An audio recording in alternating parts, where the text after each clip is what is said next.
They tell you that after 50, everything goes downhill. They tell you muscle loss is inevitable, brain fog is normal, belly fat is permanent, and your drive is supposed to fade.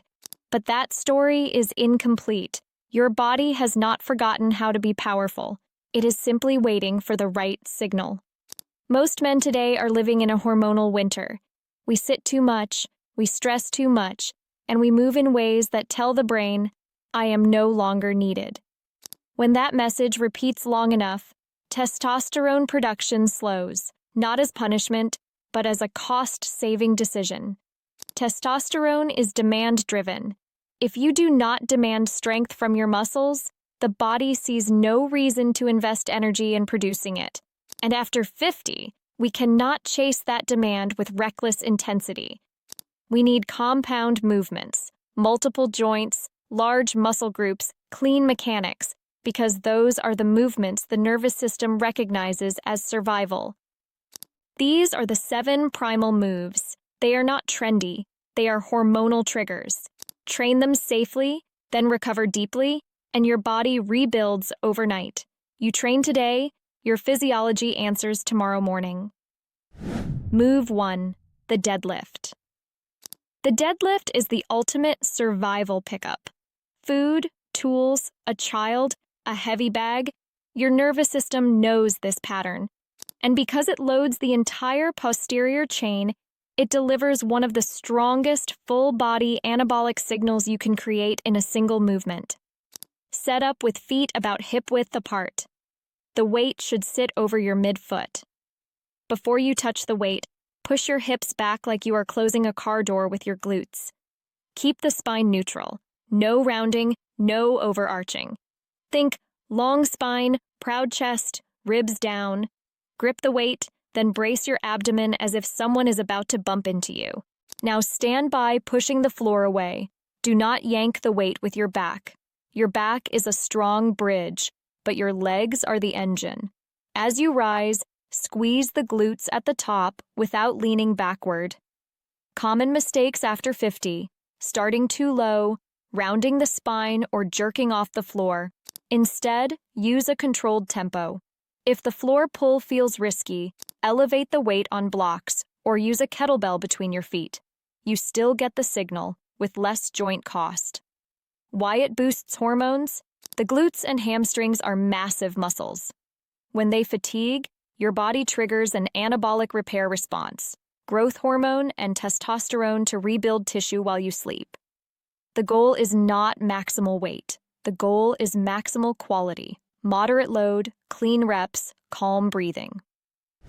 Move 2. The controlled squat. Leg strength is one of the strongest predictors of longevity. Squatting is also a metabolic reset because it challenges large muscles while teaching your body to stay calm under pressure. Stand with feet slightly wider than shoulder width. Turn the toes out just enough for the knees to track comfortably.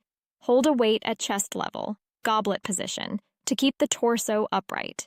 Inhale gently, then sit down and back as if you are lowering into a strong chair. Lower until thighs are near parallel, then pause for 1 full second.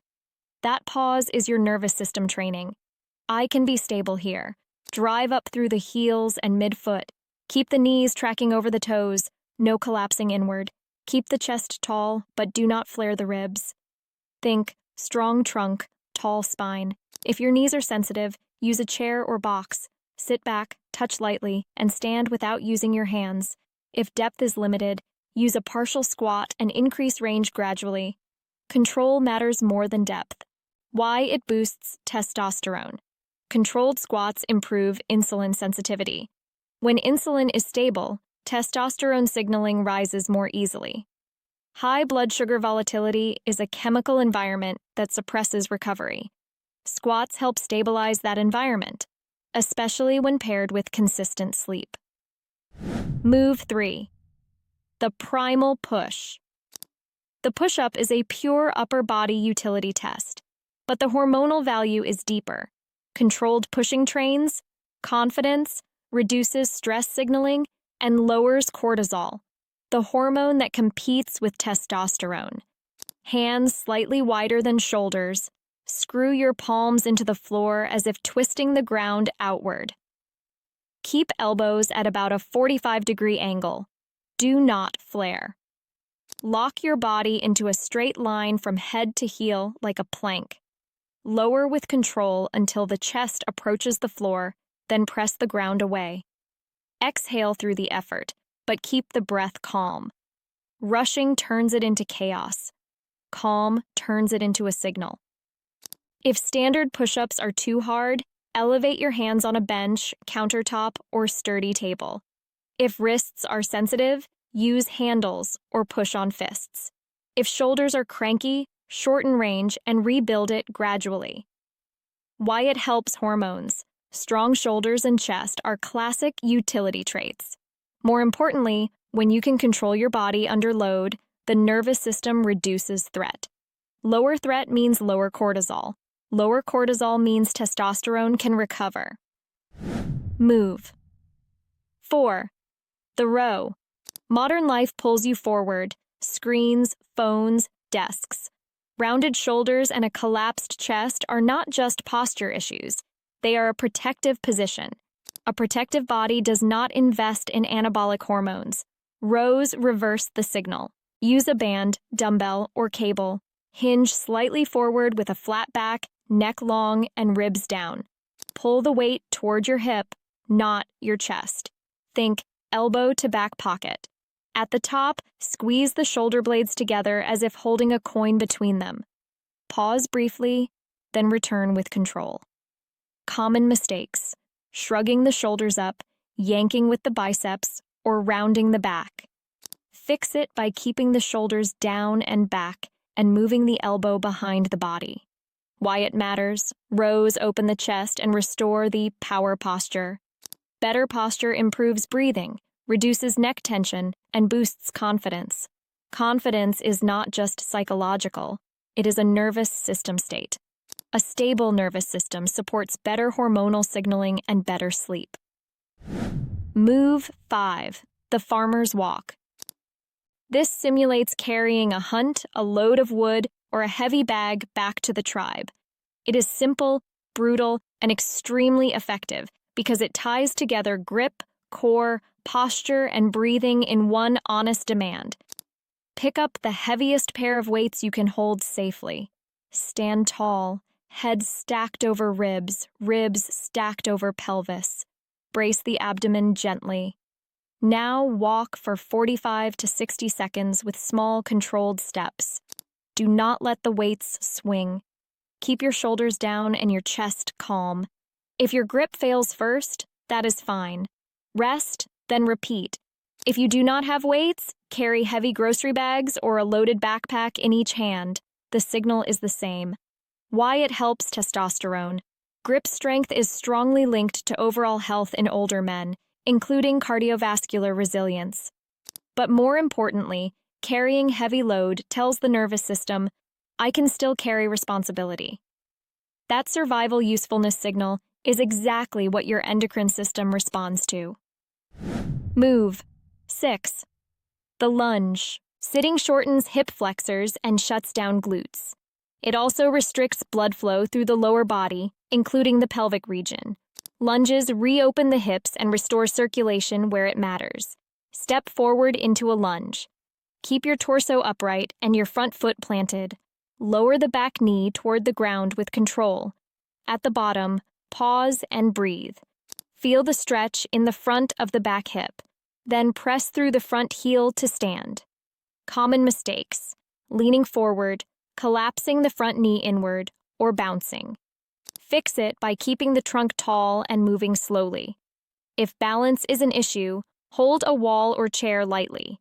If the knees complain, shorten the stride and reduce depth until the joints feel safe. Why it matters: improved hip function improves walking, posture, and lower body confidence. And better circulation supports hormonal transport, nutrients, oxygen, and recovery signals moving efficiently through the body. Move 7. The horse stance. This is the ancient isometric used by martial artists for centuries. Not for burn alone, but for internal power. Calm strength under tension. Stand with feet twice shoulder width. Toes slightly out. Lower into a high squat. Do not collapse. Keep the spine tall like a wall. Relax the shoulders. Now hold. Here is the secret. Breathe into the belly, not the chest. Slow inhale, slow exhale. When the breath stays calm, the nervous system interprets the hold as controlled power, not panic. Start with 30 seconds. Build toward 2 to 3 minutes over weeks. If you cramp, widen stance slightly and reduce depth. If the knees feel stressed, keep the squat higher. Why it can improve circulation overnight. Isometric tension in the inner thighs and pelvic floor creates a strong pump effect. When you release, fresh oxygenated blood flushes the lower body. Many men notice deeper sleep and better morning readiness because the nervous system shifts from protected to capable. You do not need to train for hours. Train 3 days per week. Perform 2 to 3 sets of each movement. Keep reps moderate and form perfect. Your mission is not to destroy yourself. Your mission is to create a clean signal. But the real secret sauce is recovery. Testosterone is produced during deep sleep, especially during REM. If you train and then stay up scrolling on your phone under bright light, you block the very process you are trying to activate. After training, eat a simple protein-focused meal, dim the lights, and protect 8 hours of dark, cool, uninterrupted sleep. That is the overnight factor. You train today, your body repairs tonight, you feel it tomorrow morning. Gentlemen, age is a number. Old is a mindset. If you move like a predator, your body responds like one. You do not need expensive supplements as your first step. You need to move. Start tonight with the horse stance. Feel the burn, feel the blood flow, and notice how much better you sleep. If this helped you, share it with another man who needs to hear it. Stay strong, stay primal.